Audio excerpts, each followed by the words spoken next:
it's the best. I think I was always kind of destined to end up in a space like this. Now I want to work on levels. Now I want to work on like a little animation. I want to draw something. It blocked me from getting the job position. And then I was like, well, if I can't do that, my life's ruined. I'll just go draw. How old were you again? That was at age 15. Oh, yeah. It's all over.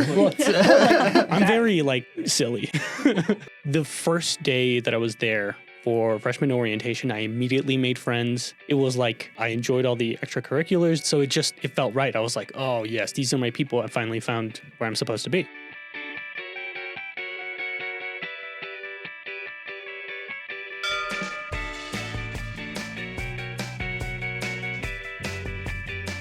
Hello and welcome to Good Job New Mexico. I'm your host, Stacy Johnston, and today I'm joined by our editor of Good Job New Mexico podcast, John Sloan. Hi. Hello. So today we got to interview Quinn Steagall, who is a games artist for Dark Machine Games. His job is so fascinating, and you actually know him as a friend, John. Yeah, we went to college together. I'm always impressed by them and all my friends that work at that game studio in general. I always get amazed by it. It's really interesting how many video games come out per year. It seems like it's just more and more, and the stakes get higher and higher. Just the artistry that goes into making a game, or even the path of where am I taking this player through the whole storyline, it seems really intense. And you'll hear it in the episode. Quinn brings up the fact that about a 7-year development period for some of the more larger games like Call of Duty and other AAA titles that you'll hear about in the episode. But I think that another thing that doesn't get touched on a whole lot is how big the indie scene is right now. And it's a great time to be an indie developer. There's just so many options out there if you want to get started. Is that a path that you considered at some point?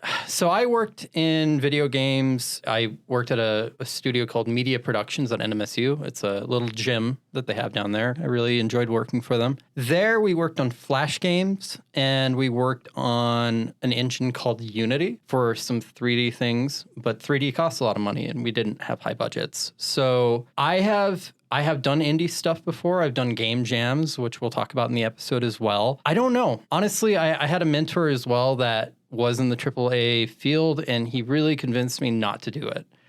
And I don't want to say anything bad about AAA. I think the people who work on it are very passionate. You have to be able to work those type of hours, which is like, I believe Quinn says 11-hour days.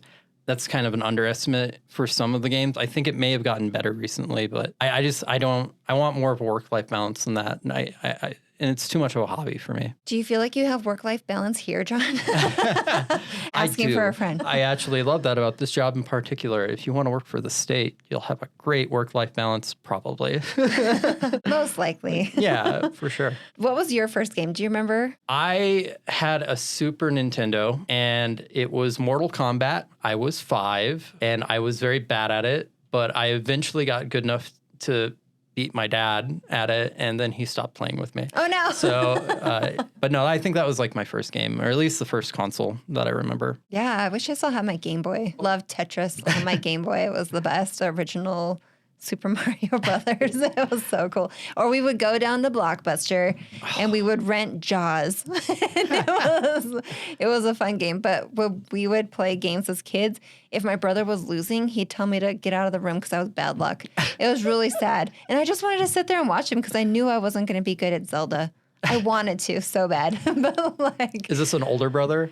Yes. It has older sibling it vibes. It really did. I was all over the place, right? It was exciting to bring back an old game because in this episode we talk about, is it a hand controller or what do you call it? A controller versus mouse and keyboard? Yeah. Mm-hmm. So mouse and keyboard, I remember doing the game Myst way back when, mouse and keyboard, and that game was awesome. And now it's available in virtual reality. So you could play it all over again. And I can't do it because I'm like, I can't be immersed in this world. But I don't know. I feel like video games are for anybody. And I think there's other things out there that keep like bringing things back or like pushing video games out to a newer audience that hasn't experienced, like the animated movies that have been out there about video games. Kids are like, what's that? And, getting people more excited. And I think that's a great career path for individuals. And you can do so much with it. For sure. A little bit of math is what we learned about. A lot of creativity and just the willingness to put ideas out there and keep on going with something you're passionate about. Somebody's listening here and wants to be in the video game world.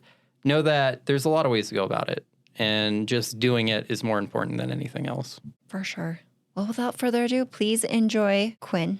Where are you from? So at this point, I would call myself a New Mexican, but originally I am from Ciudad Juarez. So what was it like growing up? Weird. I got bullied a lot for sounding not American when I spoke English. And then hanging out with my Mexican friends, I was the whitest by a country mile. I also had blonde hair at the time, so it was like even more obvious. So I always felt like a child of two worlds. I never quite fit in with either group. That's probably what drove me into my hobbies: puppetry, drawing, Legos. Does your family do art of any kind? Yes. So I come from a family of artists. My mother performed as part of the Escaramuza in Ciudad Juarez and also did ballet. She still does that to this day. She has like a little bitty ballet studio at her house where she teaches kids.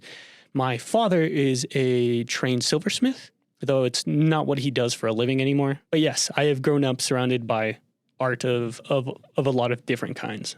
So was your dad there just making different things and running it past you all as a family? Like, what do you think about this new thing that I've made? I know it definitely happened with my mother. When he was still very active in that community, I was very young. So he didn't exactly pass any like design ideas through me. It was mostly my mother. And do you have several siblings? I have one sibling. I have a sister. Okay. And is she in a similar field that's also... No, she's an entomologist. Okay. She loves bugs. We made a deal that's like, hey, we can't always be competing for our parents' like love and affection. So we have to make a split. How old were you with this deal? We were like 10 or 13. Okay. Like she was 10, I was 13. And the split was like, I'll do arts and you do STEM. And so that's how that went. Because like my dad is the more artsy creative side, even though my mother is also. But she went and studied to be a vet, a large animal vet. So that was like how we made our piece. Was your dad doing motion capture at this point, or when did he get into that? Also, what is motion capture for the people that are listening? Yes, motion capture. It is a process of extracting animation data from the human body, or it's not just the human body, but that's where you'll see it the most if you watch behind the scenes videos of like, making movies. You will see people wearing suits with funny little ping pong balls everywhere. That is a type of motion capture. It's all about triangulating those positions in space and then like tying that to a skeleton to drive animation. My mind went straight to Avatar. Yes, that is the very famous example of motion capture. My dad came into that because him and my mother were children's pastors in the early 2000s. And it was around the time where puppetry stopped being cool.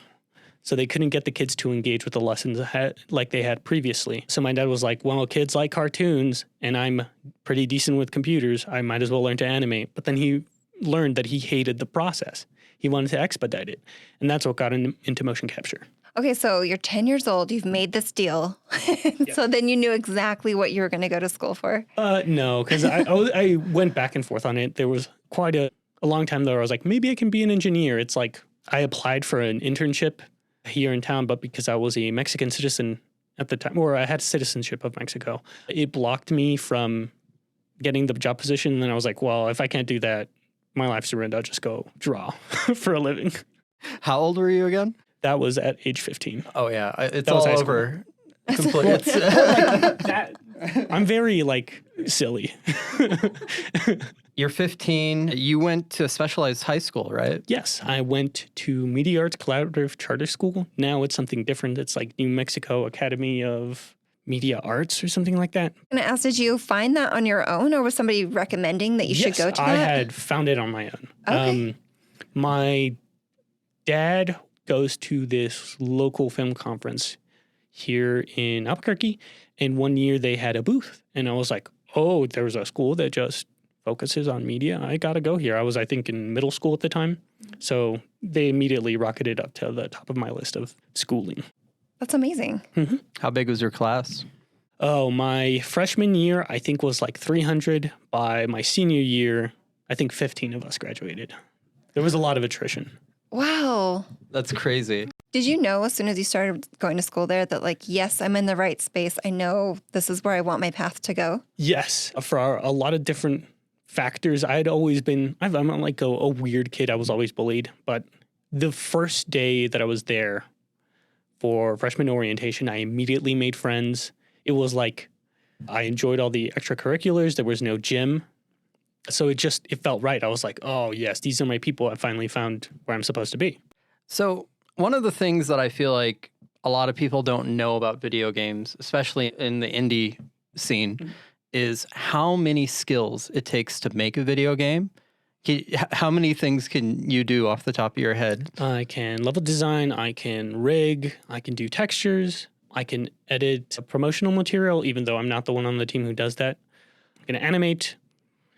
So there's like a lot of 2D skills, a lot of 3D skills. There's some technical stuff when it comes to just like your engine. We use Unity, and there's some weird particulars that you have to work around. Do you program? I can do some shader programming. Okay.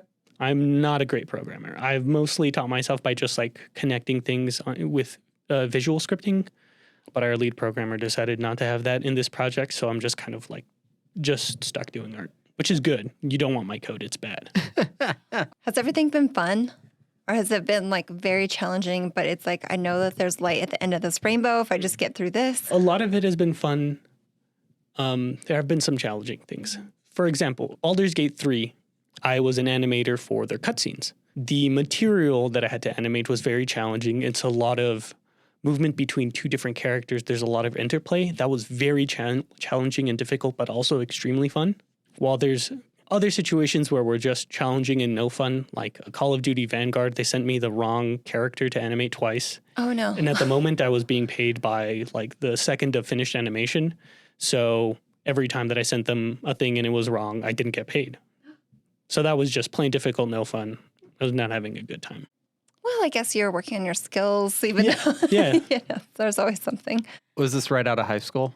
No, Vanguard was post-college. In high school, the earliest piece of work that we did, there was the Avengers being worked on here in town. There was a group called Group Hug at Albuquerque Studios. Me and my dad went and set up our motion capture system. We captured some falls, some range of motion stuff, and that's why we have a credit in Avengers. If you look, it's and thank you to Kids Corner Studio.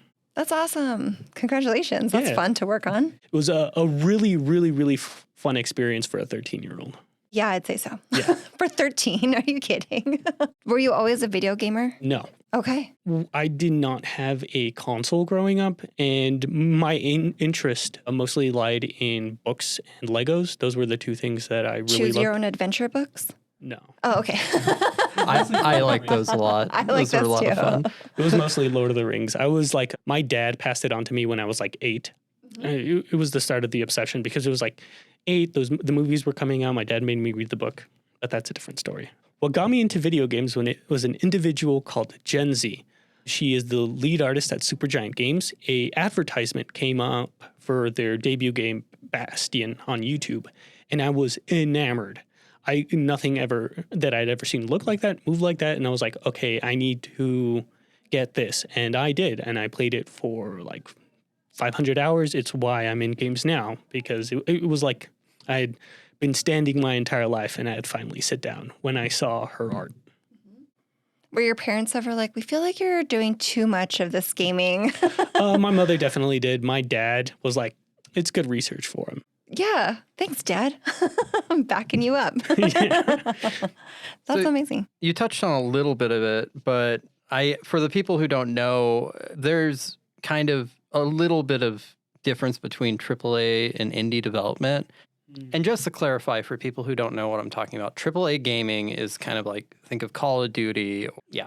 Thanks, John. I was one of those people, so I appreciate it. You're currently doing indie development and you've done AAA. Can you tell the audience the difference between the two and which one you prefer? I'd say the biggest difference is like scale and specialization. So in AAA development, the scale is ginormous, right? So when I worked on Baldur's Gate 3, it wasn't that I was working as an employee of Larian. I was contracted out by a contracting studio. And that's like happens everywhere. That happens with models, it happens with textures. That's why credits for games can balloon up to 1,500 people working on these things. And everyone specializes in what they do. Then you have specialized animators that will like break down to even to the type of animation they do. You'll have the character animators, creature animators. There's some famous animators that are like, I animate women. Do not give me a man. It's not going to look good, right? While in the indie space, like for me right now, working on White Knuckle, it's 3 people. It is our lead developer, Holly, who handles a lot of programming and a bunch of art, a lot of the material creation, so textures. I'd also say that she's kind of like the art director. A lot of our stuff gets filtered through her. Then there's me. I handle some level creation, creature creation, rigging. And then there's Jack, who is our sound and promotional material guy. He does all the music. He does all the in-game audio effects. And like I said, he does all like our commercials. They're very good. I don't want to disparage anyone. AAA it is a massive undertaking. Hats off to all the people working in like production center jobs on AAA, because there's no way that I could keep anything straight working on a game of such scope. The length of a video game development seems extensive because there's so much to put into that. And then I'm thinking, that's why I asked you about choose your own adventure, because you have to think of all these different possibilities that a person would possibly choose when they're in the game. Mm-hmm. What is a normal span of development? Oh my goodness. I'm thinking years. Yes. Yeah. So like, let's say it's a completely fresh studio. You have to hire people, figure out what the scope is, the style, and blah, blah, blah. You're looking at about a 7-year development timeline. Once you're up and running and you have a lot of the pipeline and workflows ironed out, it could shrink a bit, but that is for like big AAA games. 7 years is about right. It might be more.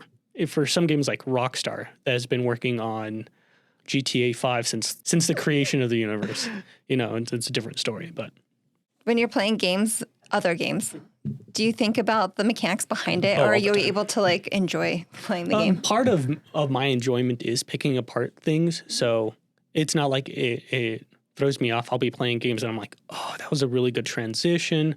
Oh, I wonder what technology they're using to get those footprints, blah, blah, blah. I wonder what their like level scene hierarchy looks like. So it's all research based. Honestly, you should be paid for while you're gaming, I think. Thank you. It is. I think you can become a game tester, and then technically you're getting paid to play one very specific part of the game at least. That might be a thing. That is a thing. Oh, it is a thing. I used to do it. Quality assurance, our favorite people. So what is a game jam? What was the first one that you did, and how do you think it could help people get into the industry? Okay, so game jams are events where you normally have a prompt to help steer and direct your game, and then you have a set time frame to work on this game. I think my first game jam was the Neuro Game Jam, hosted at a CNN building that I do not remember the name of.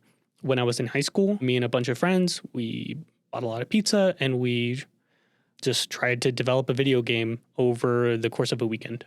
What do you mean? I guess I'm confused on what this is. Somebody like puts this out of like, hey, who wants to come and do this? Yes. And then do you like bid on it, or you just show up? You just show up and do it. Yeah, there's no bids. It is like a free-for-all event. There's like, you don't even have to go in with a team. Teams can format the event where being like, hey, I'm a programmer. Hey, I'm an artist. I like your idea. I like yours. And then you work together. And do you think that this type of experience could help somebody get into the industry? Yeah. I attribute me getting in as far as I did in the industry to contacts, friends. It's more about who you know than what you know.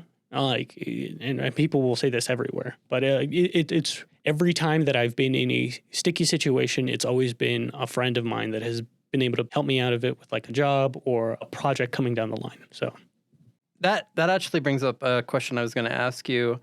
I know that sometimes artists can kind of get the reputation of being kind of introverted, but I have found in my case that typically you still have to have some form of soft skills to get through things. How important are soft skills in the industry? Soft skills are incredibly important in the industry. Everyone says that they would rather work with nice artists that have room for improvement than egotistical maniacs that are the best.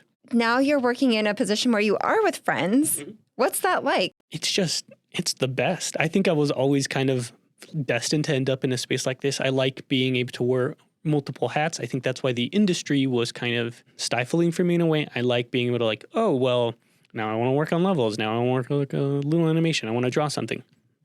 So the indie space really allows me to pursue all of my interests in art instead of just specializing in an aspect. Are there set hours? No. Do you feel that it's hard to stop? Yes. Mostly because I really, really enjoy it. It's what I've dreamt of doing for years, like just working on my own game and having so much creative like control over it.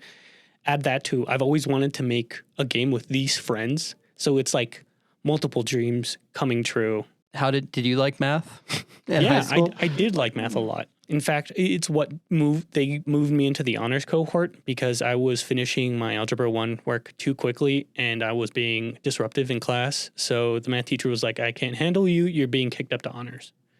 Oh, darn. Yeah. Well, I heard you're in your top 15 of your class. Well, So. I was in the top. Yeah. I think graduating, I was number 4. Oh, really? Okay, Wow. cool. Congratulations. I mean, it was a small class. That's still awesome. Yeah, I am not a math brain. Are you, John? Did you have this in middle school or high school, either of you, where they had competitions for like, try to finish the multiplication table the fastest, you get an ice cream? Or we did this math program where if you did so many programs a day, you got like points, and the more points you got at a national level, the more recognition you got, and got like a medal at the end of the year. We had that in middle school. And Did you once get a medal? I did. Wow. So once they made it competitive, I was all in because I'm a very competitive person at heart. And me and my friend actually fought against each other, and I beat him just by like 2 points out of like 1,000. And he got the silver medal, I got the gold. So in your face, Matt, if you're listening, I still think about it. Oh, no. Did you have anything like that? No, not when it came to math. I did when it came to reading. Oh, really? What was that like?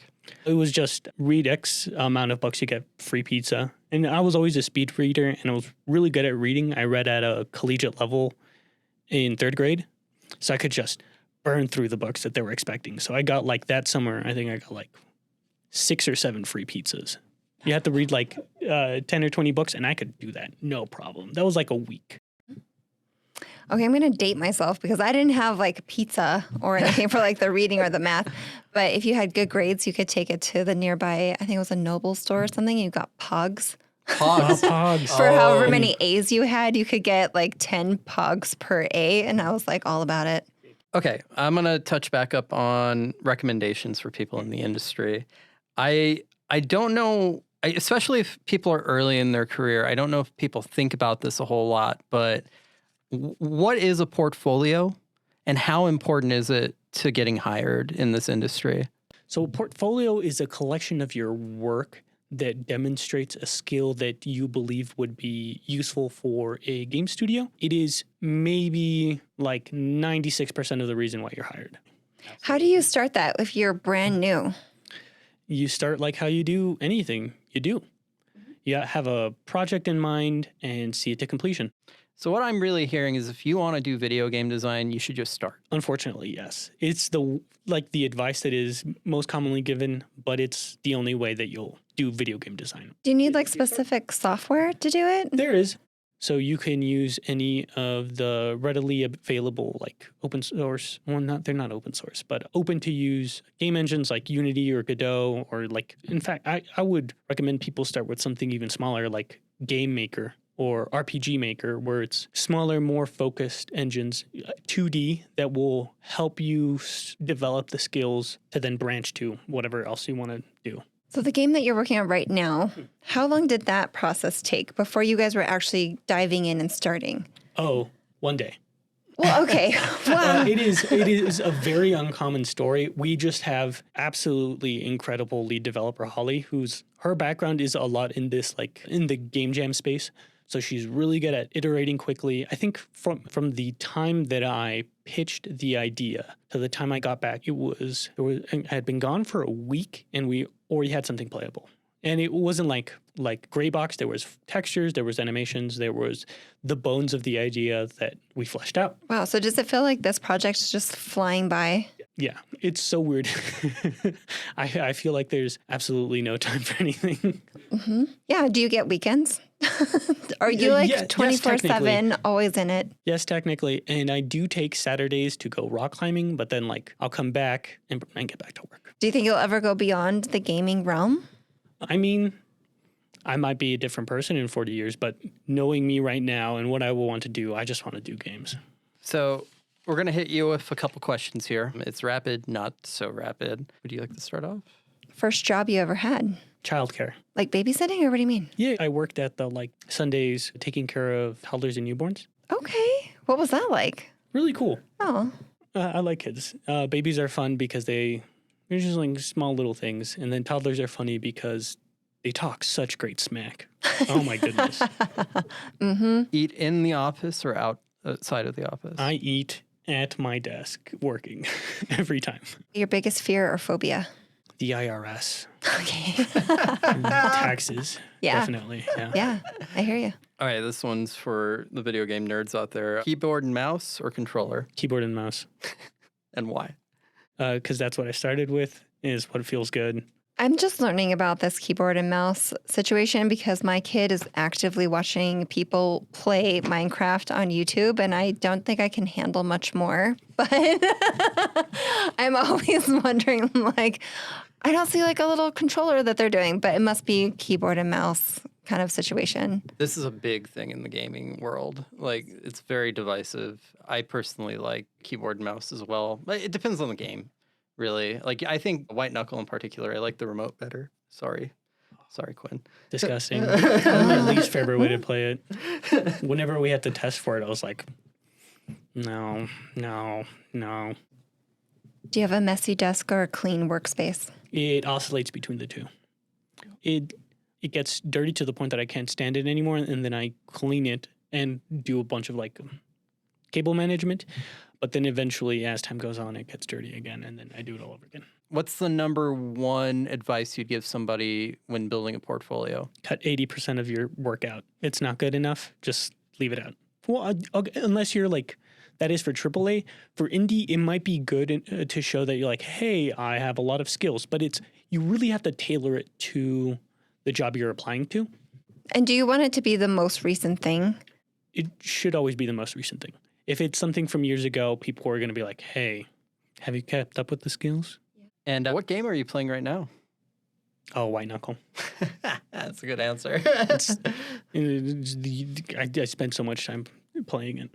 And what do you like most about your job? The team. Last question. Go for it, John. Red or green? Red. Good. But why? Like what specifically? Breakfast burritos, definitely. Oh, yeah. Eggs. And eggs. Ooh, eggs are good. Red sauce. Frijoles. Oh. But also just because, like, I'm going to cause a war.